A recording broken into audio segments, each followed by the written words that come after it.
Bishop Allyson Abrams. Welcome to the Bishop Allyson Abrams Show, where I believe truth empowers. Each week, I will bring topics to you that I believe you should be made aware of. I will give you my professional opinion on the topics and probably some necessary suggestions too. We will talk politics. We will talk religion. We will talk real estate, health, and education. I have some great topics to share with you on today, so stay tuned. We'll be right back. Today I want to talk with you about 11 facts about education in America. As a former school board trustee, former educator, I think it's always important for us to talk about education in America. We send our children to school and we watch them matriculate through college programs, but there's some statistical information that sometimes would give us a better view of what's really happening in the education system in the United States of America. Let's face it, everyone is not a principal. Everyone is not a superintendent. Everyone is not a teacher. And so you're not right there hands-on in the school receiving the information oftentimes that is shared between administrators. And so I want to share some information with you that I found about some of the facts of the education system in America. Our nation's education assessment is largely based on graduation rate. And so we do know that it is important that you can graduate your students from your program. That's a key factor. And so we know every year administrators in the educational system do look to see how many students are graduating from high school, how many are dropping out, how many leave and come back. And so that is a very important number to know. So when you break that down, you see that black students had only in 2012 a 69% graduation rate. Hispanic students had a 73% graduation rate, while Asian students had a 88% graduation rate, and Caucasian students had an 86% graduation rate. All right, and so now I remember the Hispanics used to be under the African Americans. So the African American graduation rate has fallen now to the bottom. We see the Asian students have now bypass the Caucasian students. And so we want to make sure we're getting those graduation numbers up. We want to make sure that our students are graduating from high school in 2016. 30 years ago, fact number 2, America was the leader in quantity as well as quality of high school diplomas. Today, and this is shocking, our nation is ranked 36 in the world. And so we have to look at what has happened, what's happened in our educational system, in our educational process, that other countries that may not be larger than us, but other countries have bypassed us in the educational process. And we have many people who come here and bypass our students when it's time to be at the university, when it's time to be at the colleges. And so what is happening with our children in our educational system in America? I believe, as a former school board trustee, our system needs to be overhauled. Our system needs to be overhauled. To all the teachers who are watching, all the principals, anybody who may be working in the superintendent's office or superintendent's cabinet, our educational system in America needs an overhaul on today. Third point, 1.3 million high school students don't graduate on time every year. There's something going on if our students are not graduating on time. 1.3 million students in America are not graduating on time. The states with the highest graduation rates, where students are graduating on time at 80 to 89%, are Wisconsin, Iowa, Vermont, Pennsylvania, and New Jersey. Okay, I didn't hear Maryland on that list. Didn't hear Virginia on that list. And so we've got to do something to change and make sure that our students are graduating on time. Now, the states with the lowest students graduating on time at a rate less than 60% are Nevada, New Mexico, Louisiana, Georgia, and South Carolina. So those of you who may have come from those areas, I'm sure you can testify to the educational systems in those states. But we want to make sure that in Maryland, in Virginia, as well as in the District of Columbia, we have students that are graduating on time and are prepared for the next step in life.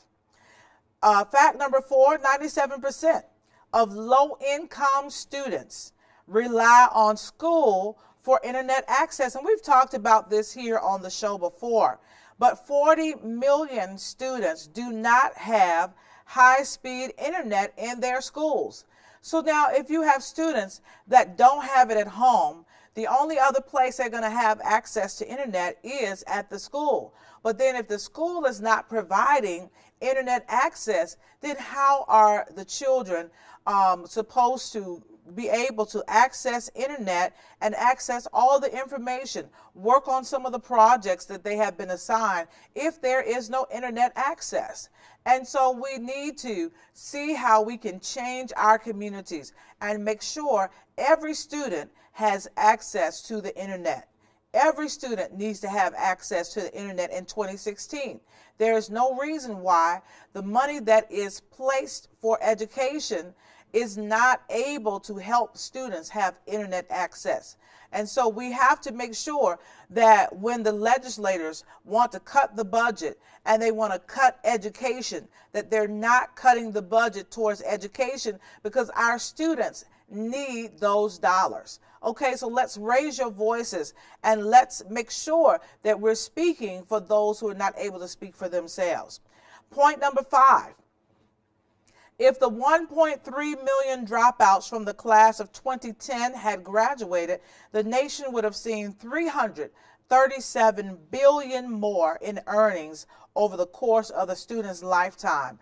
And so we're losing out because our students are not graduating and not able to apply for certain types of jobs in our country. Point number 6, a third grade student who reads at the appropriate grade level or appropriate reading level compared to a third grade student who does not is 4 times more likely to graduate by age 19. All right, and so therefore when the student gets behind or falls behind in reading, then that will affect their progress. And oftentimes those students drop out or they don't graduate on time. And so it is important, if you have a student at home, that you work with them on their phonics and work with them on their reading, because reading is key. Reading is important. Once again, as a former school board trustee, as a former school board president, and a former educator myself of college level students, I believe that reading is key. Reading is fundamental. So you have to get that in those primary years. And so please do work with your students to make sure that they are able to read. I know there are certain levels in school where students get embarrassed. They don't want to read aloud. And then especially if they're struggling and don't really know how to put the sounds and the consonants and to get those words to come out as they should. They have a fear of their other students laughing at them. They have peer pressure to deal with. And so we want to make sure that as parents and as community that we're helping our young people to read on today. We want to make sure that we don't buy into the system that will leave them behind. And so let us begin to work with students on reading today. Number 7, teacher quality is one of the most significant factors related to student achievement in the U.S. 14% of new teachers. I was very surprised by these statistics, and I think it's very important that we hear these statistics today. 14% of new teachers resign by the end of their first year of teaching. 33% leave within their first 3 years of teaching. And almost 50% of those teachers who felt that they had a call to teach and went into the teaching workplace, they leave by their 5th year. Those numbers are just simply amazing to hear. Let me say this. When I initially, years ago, before I left Washington, D.C. area and went to Michigan, I started out teaching in D.C. public schools. And yes, my experience was not the best. I'll admit that to anybody. And I did leave and said I was not going to return to the classroom because of that experience I had in D.C. public schools in Southeast D.C. And that was back in the early 90s. All right. And so that's before D.C. totally changed and is what it is on today. And so I have not been back in the classroom. But to see that number, 14% of the new teachers resign, is amazing to hear. And 33% leave after the first 3 years. I come from a mother who retired from teaching, put in 30 years in the public school system. And so to know that 50% of the teachers leave after the first 5 years, those numbers are staggering. However, we in the community have to work with the teachers as parents, as grandparents, as guardians, as foster parents, as people just in the community, as neighbors. We have to work with the teachers to help these students on today. It is important that you monitor what your child is doing in the school system on today. But I had to let y'all know, the bishop had to let y'all know, look, teachers are walking out of these classrooms on today and saying they're not coming back, they're not looking back, they won't be back. And so what can we do to help teachers? Because somebody has to teach the child. And so, that's a part of the American process. The children are not staying at home. They're going to a school building, and there has to be a teacher in that classroom. Point number 8. In the workplace, 85% of current jobs and 90% of new jobs require some or more college or post-secondary education. And so we know today that sometimes one of the barriers for people who may have the heart to teach and may have the passion to teach, they are not able to pass certain examinations to meet the requirements for the credentials that are needed to be in the classrooms. And that's why we have many charter schools, and some of the charter schools don't have those strict requirements for teachers and their credentials. But we do know that many of the jobs today require college or some post-secondary education. Point number 9, roughly half of the students who enter a 4-year school will receive a bachelor's degree within 6 years. Now, that's wonderful to hear that 50% of the students who go to 4-year institutions will come out within 6 years. Now, that's good as well as bad. That means that the students are taking a little bit longer to matriculate through those degrees. And if it's a 4-year institution, if it's a 4-year degree, and it's taking students 6 years, the question has to be asked, well, why is it taking them longer? Were they not prepared? Were they not ready when they entered that institution or entered that university? And so we have to begin to look a little closer at what is going on with some of our students. I really was initially not a proponent of the U.S. adding the 13th grade as some other countries have today.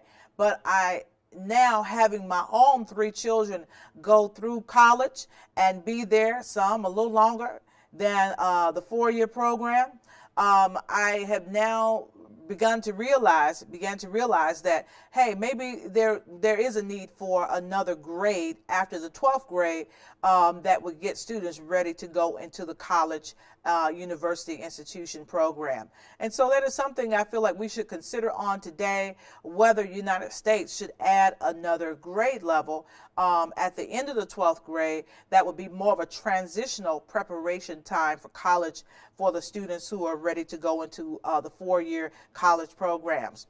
Point number 10, in schools made up of 75% or more low-income students, there are 3 times the number of out-of-field teachers than in wealthier school districts. Now, there's a lot I could say about that, but I don't have a whole lot of time on this television show to say about that. But those people who are marginalized and those who are low income, unfortunately, always are getting the low end of the stick. Let me just be honest and say it that way. And so many times you have teachers in those classrooms, in those school buildings, that are not certified in certain areas.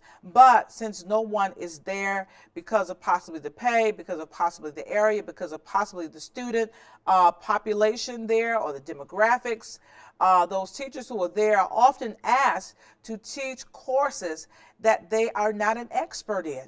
And that is so unfair to our students. That is, I believe, unfair to the teacher as well as to the student, because the student is not able to draw from that person's expertise because that person is not an expert in their area. The area that they may have expertise in, they're not able to teach in that because somebody else is teaching that. And so, you know, it really is a disadvantage to our students, and it happens often. Don't think that's a rare thing. It happens often. I saw it a lot in Michigan, and it is really unfair to our students. Our young people deserve the best. They deserve the best teachers. They deserve to have the best education, and they deserve all that we can give them to prepare them to work in the world after they graduate. And so I just want you to know 75%, that is a very high number. That number is too high in 2016, but 75% of those students experience that. Point number 11, high school students are not preparing, or I should say high schools are not preparing students with the skills and knowledge necessary to excel after graduation. I've been saying this forever. Only 1 in 4 high school students graduate college ready in the 4 core subjects of English, reading, math, and science. So 1 in 4, that is only 25%. These children are not ready for college. They're not ready. I mean, it's a whole different world that they're experiencing. And so we must acknowledge they're not ready. And so what can we do as a community, as a country, to better prepare our young people for college, especially in those 4 core subject areas?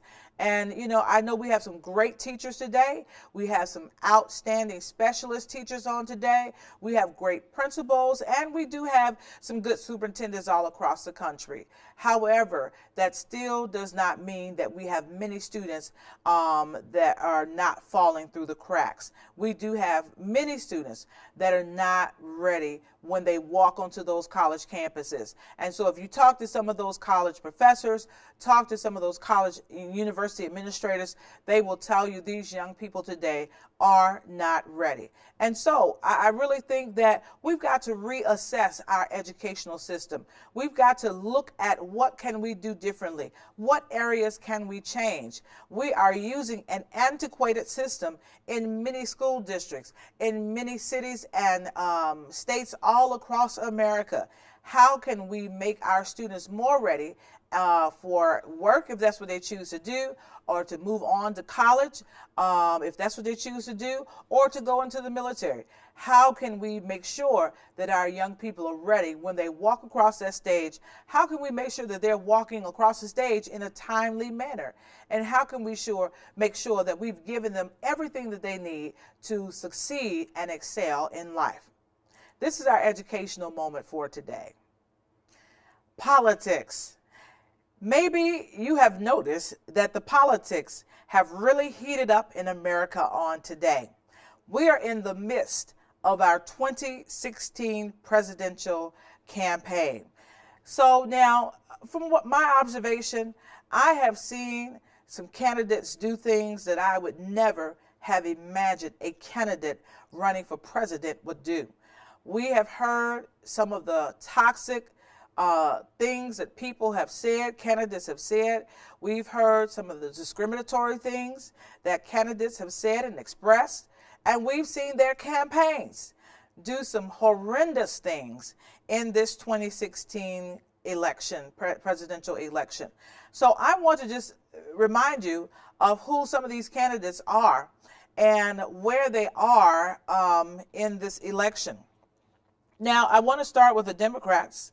We know that we have former Secretary Hillary Clinton as a Democratic candidate, and we also have Senator Bernie Sanders. Right now, Hillary Clinton still seems to be leading Bernie Sanders in some of the polls. We do know that they both have some great platforms which they are talking from. And as far as I can tell, the Democratic debates have been ones that have been pretty respectable. Would you agree? We didn't see any name calling. We didn't see too much mudslinging.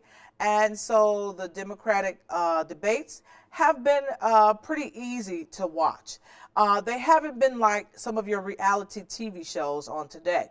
But the Republican debates reminds you more like some of the reality TV shows on today. There is lots of mudslinging, lots of name calling. There is lots of ugly words said. There's even a person that has promised to stop cursing, but I haven't seen it happen as of yet. And so we've seen those candidates be a lot more dramatic and a lot uglier than the Democratic candidates. And so we know on the Republican side, some folks have dropped out of the race. I felt they should have dropped out earlier. But they've just dropped out of the race after the New Hampshire primary. So we still have left standing Donald Trump. And amazingly, Donald Trump is still leading in most of the polls. And so we've got to keep a watch, keep an eye out on where the Republican bar is going to be moved to, because I know none of us actually believe that Donald Trump might still be standing at the end of all of this, but it kind of looks like that may happen, so we're going to keep watching to see. We see Ted Cruz is still a candidate. Marco Rubio is still a candidate. Ben Carson, some of us thought that Dr. Ben Carson would have dropped out by now, but Dr. Ben Carson is still in the race. Jeb Bush, some of us said that Jeb Bush needed to drop out, but Jeb Bush is still in the race and still pressing his way. John Kasich out of Ohio, the governor, is still in the race on today.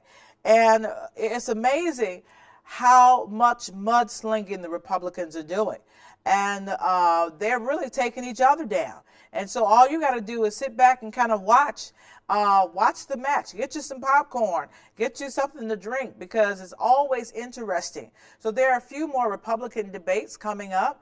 And, it's always a real show when you watch those. So if you're Democratic, don't not watch the Republican debates. You want to know what these people are saying. You want to know what their platform is. You want to know where they're coming from. You want to know what their thoughts are. You want to know what they're saying they want to do with America if they get to be the president. It's always good to know what both sides are thinking and what both sides are doing and what both sides are proposing to do. If you're a Republican, don't discard watching the Democrat debates. The Democratic debates are very important, whether you're Democrat or not. And so we want to make sure that we're informed. We want to make sure we're educated about what these people who are running say the issues are in America today. And so it's very important to be a part of this process.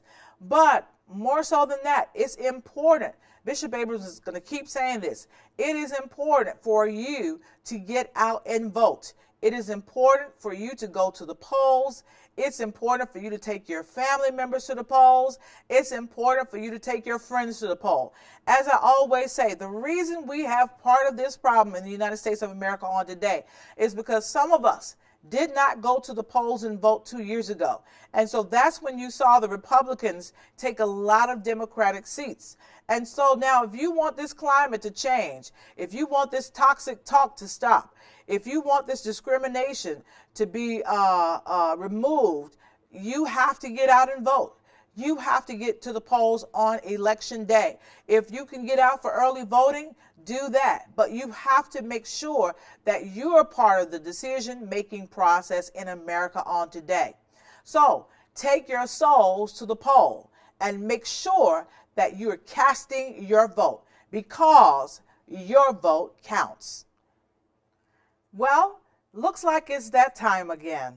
I want to thank you for always tuning in to the Bishop Allyson Abrams Show, where we're committed to discussing new and exciting topics that are sure to stir your soul.